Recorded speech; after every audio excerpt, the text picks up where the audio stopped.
मेरा नाम सफिया, मैं कोठी च काम करनी है।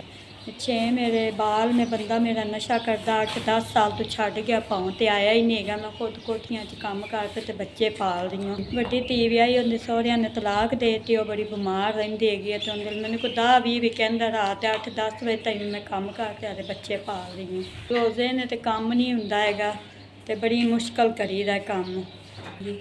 ते आस हुंदी है भी कि सानू भी राशन लभ जाए तो चलो असीं रोज़े रखांगे तो दुआ करांगे।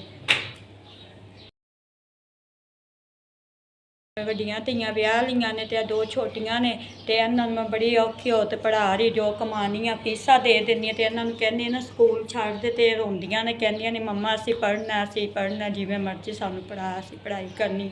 ਫਿਰ ਮੈਨੂੰ ਤਰਸ ਆ ਜਾਂਦਾ ਤੇ ਮੈਂ ਬੱਚਿਆਂ ਨੂੰ ਪੜ੍ਹਾ ਰਹੀ, ਬੜੀ ਔਖੀ ਹੋ ਕੇ।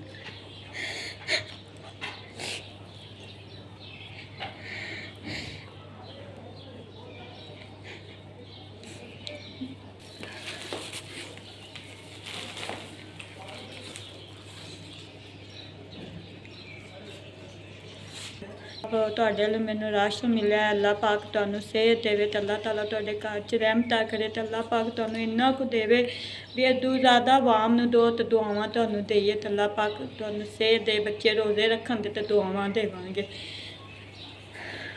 ਅਸੀਂ ਗਰੀਬ ਧੀਆਂ ਦਾ ਬੋਝ ਹੈ ਮੇਰੇ ਸਿਰ ਤੇ ਬੜੀ ਮੁਸ਼ਕਲ ਪਾਲ ਰਹੀ ਹਾਂ। ਹਾਂਜੀ, ਇਹਨਾਂ ਨੂੰ ਪੜ੍ਹਾਉਣਾ ਲਿਖਾਉਣਾ ਮੇਰੇ ਲਈ ਬੜੀ ਮੁਸ਼ਕਲ ਹੋਇਆ ਖਲਾ। ਜੇ ਛੋਟੀਆਂ ਸੀ ਇਸ ਡਰ ਤੇ ਮੇਰੇ ਨਾਲ ਪਿਓ ਹੈ ਤੇ ਨਾ ਕੋਈ ਭਰਾ ਤੇ ਬੜੇ ਔਖੇ ਹੋ ਤੇ ਉਹਨਾਂ ਨੂੰ ਮੈਂ ਵਿਆਹ ਛੱਡਿਆ ਤੇ ਉਹ ਵੀ ਬਸ ਉਹਨਾਂ ਦੇ ਹਾਲਾਤ ਐਸੇ ਜਾ ਰਹੇ ਨੇ। ਇਸ ਖੌਫ ਤੋਂ ਵਿਆਹੀਆਂ ਨੇ, ਉਹਨਾਂ ਦੇ ਸਿਰ ਤੇ ਪਿਓ ਕੋਈ ਨਹੀਂ ਹੈਗਾ ਤੇ ਛੋਟੀਆਂ ਨੂੰ ਵਿਆਹ ਦਿੱਤਾ। ਉਹ ਵੀ ਬੜੀ ਮੁਸ਼ਕਿਲ ਹੁੰਦੀ ਇੱਕ ਧੀ ਹੈ ਤੇ ਉਹ ਵੀ ਵਿਆਹੀ, 2 ਬੱਚੇ ਲੈ ਤੇ ਜਵਾਈ ਉਹ ਵੀ ਮੇਰੇ ਕੋਲ ਆ ਤੇ ਰੋਜ਼ਾ ਰੱਖ ਲੈਣ। ਉਹਨਾਂ ਦਾ ਕਾਰੋਬਾਰ ਨੇ ਸਾਨੂੰ ਰਾਸ਼ਨ ਦਿੱਤਾ, ਤੁਹਾਡੀ ਮਿਹਰਬਾਨੀ। ਅੱਲਾ ਪਾਕ ਤੁਹਾਨੂੰ ਬਹੁਤਾ ਦੇ, ਸਿਹਤ ਦੇਵੇ, ਅੱਲਾ ਤੁਹਾਡੇ ਬੱਚਿਆਂ ਨੂੰ ਸਿਹਤ ਤੰਦਰੁਸਤੀ ਦੇਵੇ ਤੇ ਤੁਹਾਡੇ ਘਰ 'ਚ ਇਹਦੇ ਨਾਲ ਮੇਰੇ 15-20 ਦਿਨ ਲੰਘ ਗਏ।